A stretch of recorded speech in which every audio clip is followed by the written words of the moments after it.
solid wires, and then I have some indicators here. As I explained before in my theories, when I discussed this in 1993 in Los Angeles with some physicists, they speculated that the unwinding of the thread or the unwinding of the string is causing. So I decided to do this, and here we have like a high ceiling, it's exactly 16 feet, and then instead of thread, I use this solid wire. But again, I use the conservation of angular momentum, and now I will demonstrate how slow it goes. And in fact, the Earth's gravity is trying to attract this, but it can't. But instead, it's causing torque due to the differential forces of Earth.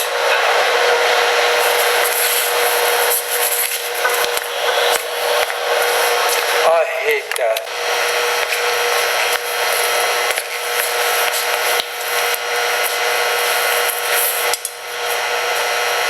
So I will try to, because I had to interrupt. Now I will try to let this go, but you can tell again this is going to go counterclockwise, but it's going to be extremely slow. The reason why this time instead of a string I have a wire, and imagine how much force is required to torque the wire. But you can see I put some indicators, the white indicators, to show that this rod, 740 gram rod, is causing. So in fact, in 1 minute, Dan, may I have that clock, please, Dan? Would you bring that clock, the small clock? In fact, in 1 minute, it rotates 20 degrees, and in 2 minutes goes almost 88 degrees, and in 3 minutes it goes 320 degrees, and in 4.5 minutes it makes exactly one rotation. I have to get this close by.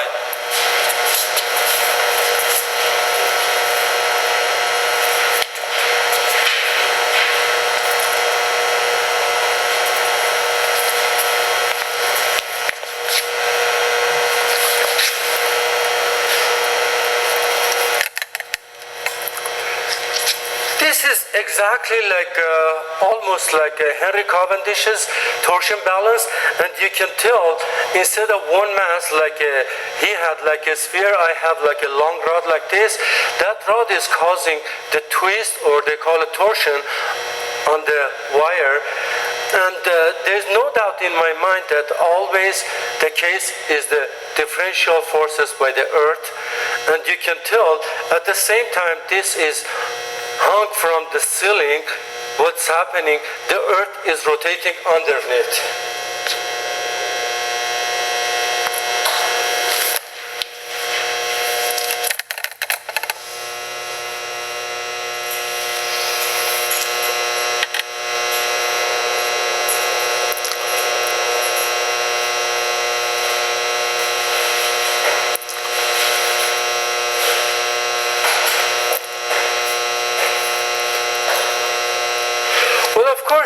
After like almost 8 minutes, it stops, because the reason why, that is as much as torque this 740 gram can torque or can cause torque on the wire.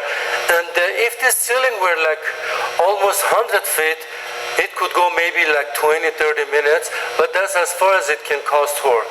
But you see how slow it progresses, and I would say every minute, you can see every minute is gaining momentum a little bit.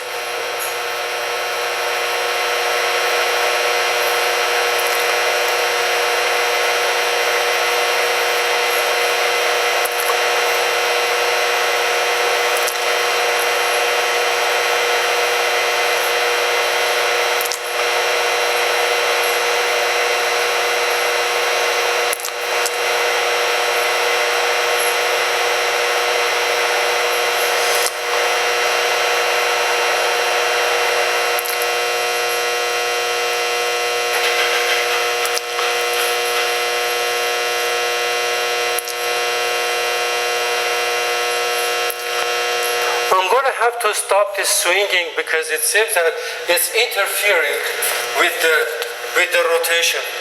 I want to start all over again.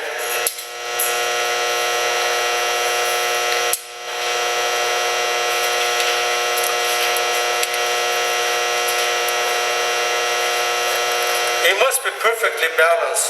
It seems that it wasn't balanced perfectly.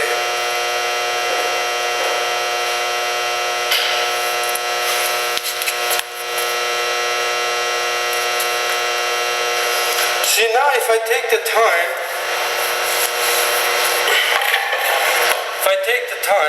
in 1 minute goes almost 20 degrees, and in 2 minutes it goes 88 degrees, and in 3 minutes 320, and in 4.5 minutes makes complete turn. Well, of course, after like 7.5 minutes, it slows down because it's a solid wire, and there's as much as this 740 grams or 8 feet can cause torque on it. But if I had like a huge place, like a huge ceiling with maybe 30 feet long rod, it could go maybe for 20-30 minutes. You can tell now it's almost 1.5 minutes past. But see how slow that goes. If it's were the thread, and then in fact I displayed this a day ago with a string, and that also took 4 minutes, but after that each rotation was 70 seconds. But here I can't because it's a wire that goes only 8 minutes. Now it's exactly 2 minutes. You can tell it's 88 degrees. And 3 minutes it's going to be 320 degrees.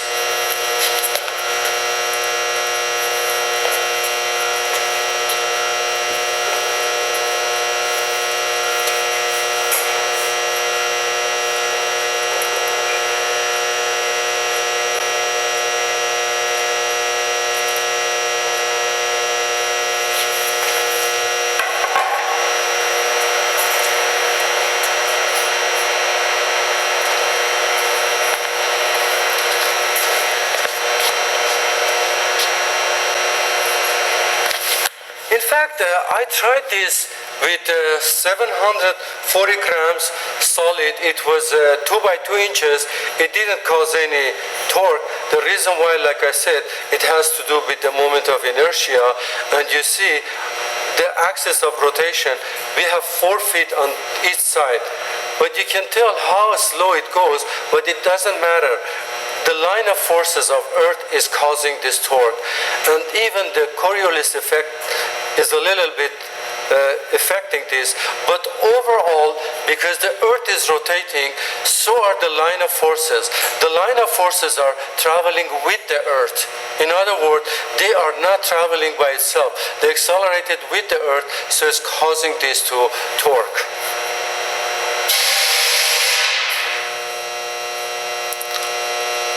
See, now it's almost getting like 300 degrees, I would say, and it's going to go in probably a minute and a half. It's going to go exactly 360 degrees. See, still rotating.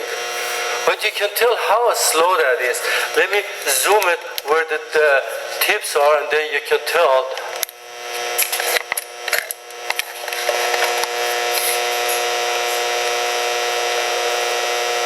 See, you can tell how slow that progresses. This is exactly the same way like my steel balls is going counterclockwise.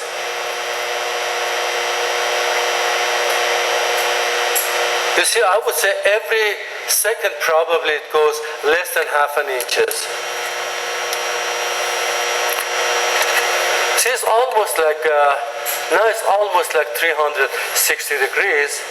Well, of course, I have to stop this because it's going to go more, and in like 7.5 minutes, it's going to slow down, and then it's not going to go any further because, unfortunately, the ceiling is not high enough, and 16 feet is not good enough, but I had no choice.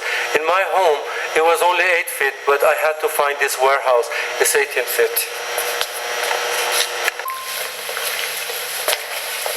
this experiment is about electromagnetic induction. As I mentioned before in my theories, the gravity is caused by imbalance of charges, and finally the electromagnetic or electrostatic induction.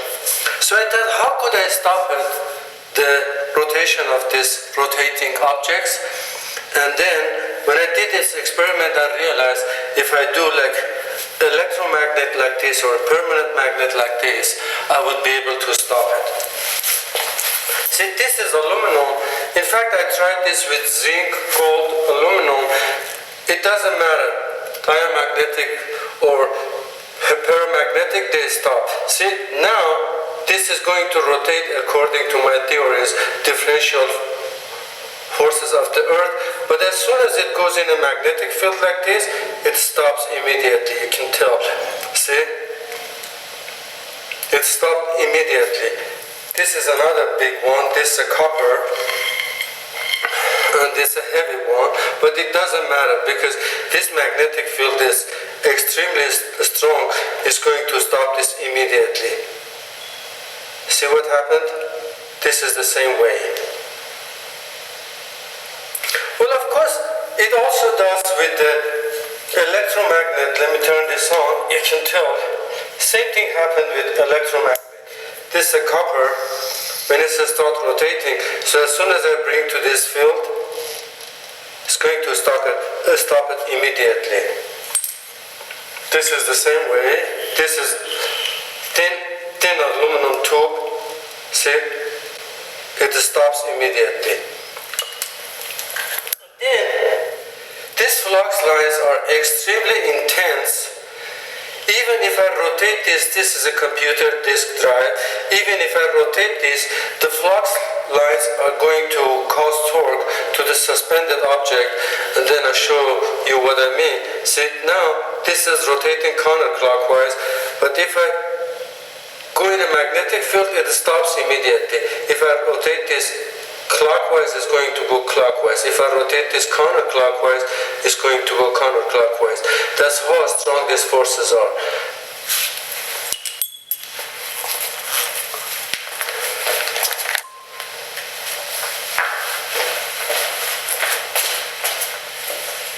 This is another experiment. In fact, this is for inertial masses, and it's a tough experiment, as I call this hypothetical experiment.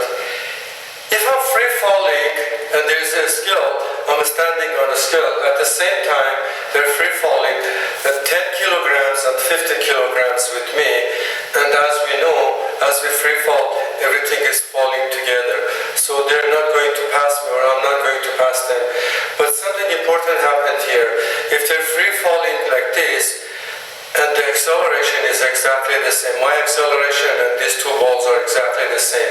But as we free fall, if I jerk this or if I just shove this a little bit, so this will momentarily, there's also scales underneath these two.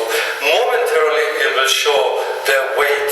So is this one, it will show the weight. So well, of course I can't do this in my science lab. I need a lab like NASA. And in fact, the same thing can happen. Imagine two basketball players.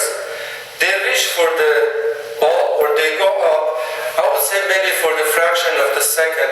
Both of them are free falling because they're going up, they're just jumping up. At the same time, they have to descend.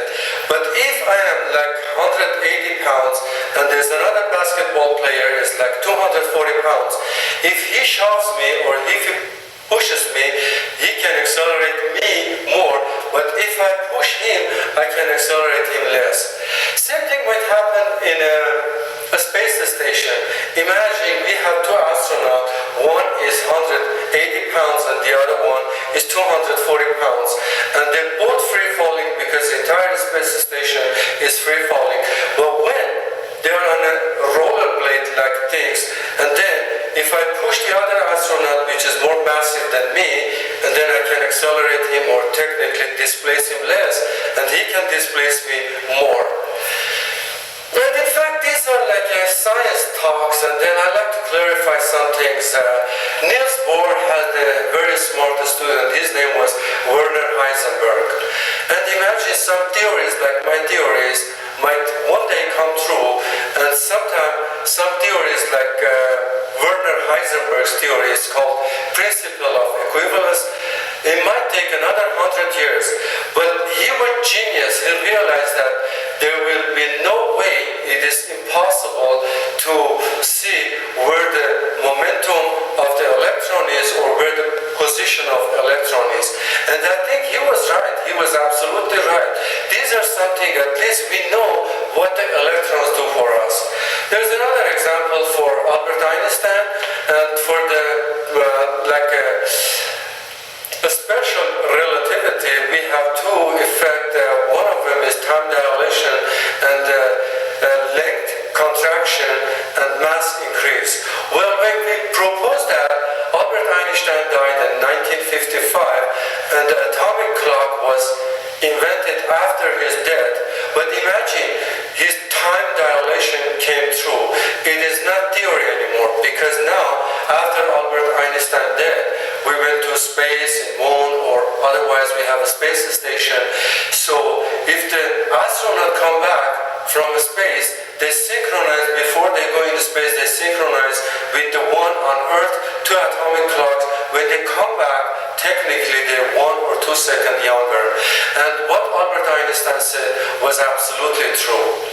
And imagine if I compare this force of gravity like electromagnetic induction, I can show you another example which will clarify things, how easy it is to perceive that electromagnetic waves are in entire universe. It doesn't matter where we live, what planet we live, electromagnetic waves are everywhere. I'll show you in a minute what I mean about that.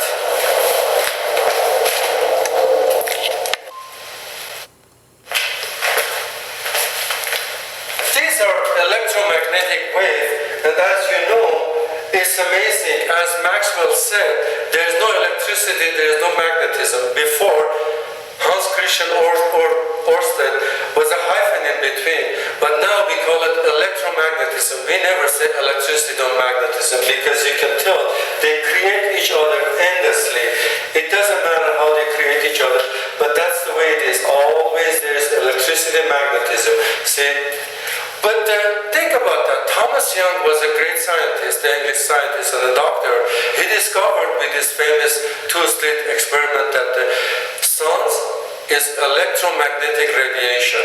And sometimes we say, yeah, sun is creating those plasmas different than Earth. It's absolutely true, but it doesn't matter how these charges are created. The important thing is what is their interaction. And as we know, sun has that electromagnetic induction or the electromagnetic wave, and so is our Earth. We have the electromagnetic wave. And think about that. My best analogy is like a small radio.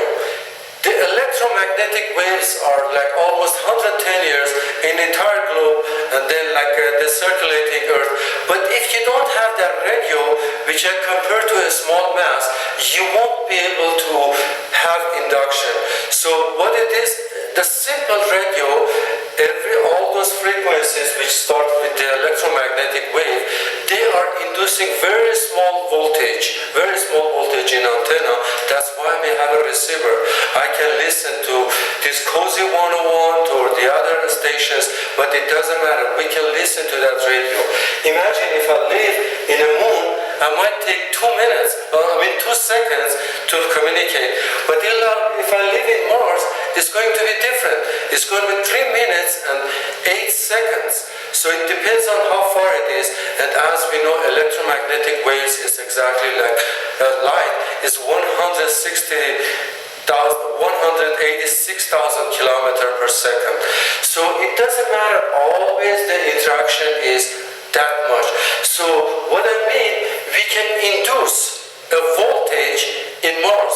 We can induce a voltage in Jupiter, but it depends on how we do it. The only way we know is electromagnetic wave. In fact, the speed of light, as the Albert Einstein said, is just we have not exceeded that. That's the only thing we have now.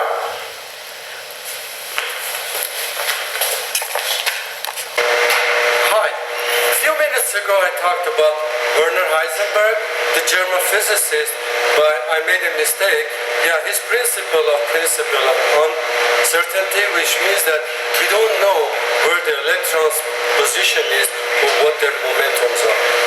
And this experiment is about Stephen Hawking. So what he said, he's a great scientist, and in fact he's my favorite scientist. He said, when the objects are attracted to the Earth, Earth also accelerates a little bit or slightly toward the objects. Well, of course, it's beyond our perception. There's no way we can see it.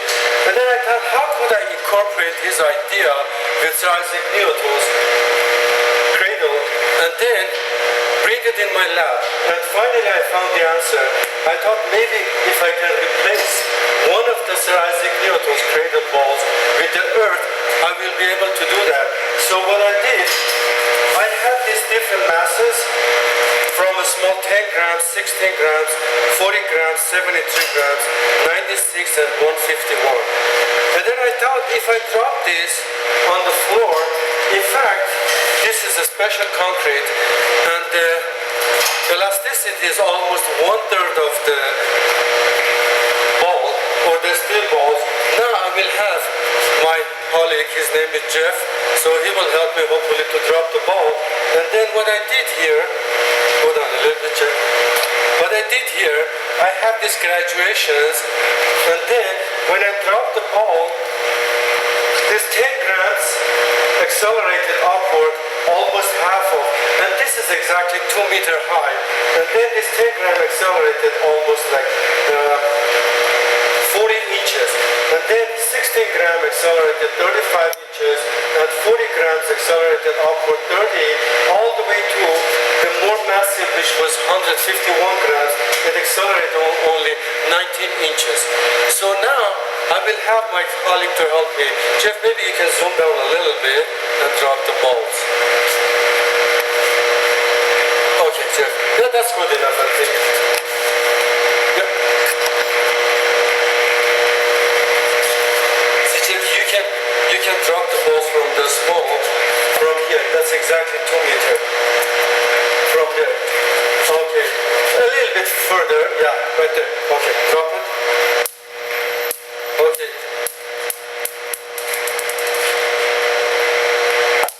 Oh, that one was not good. You can go a little bit further like that. No, okay, yeah, right there, yeah, that's good. See, the more massive the balls are, they accelerate less upward. See, this one is 73 grams. Yeah, right there, yeah. See? And this is 96 grams. And this is the more massive, which is 151 grams. Thank you, Jeff. I have to explain something here. And the laws of motion are always followed by the second laws of thermodynamics. Jeff, you can go up a little bit.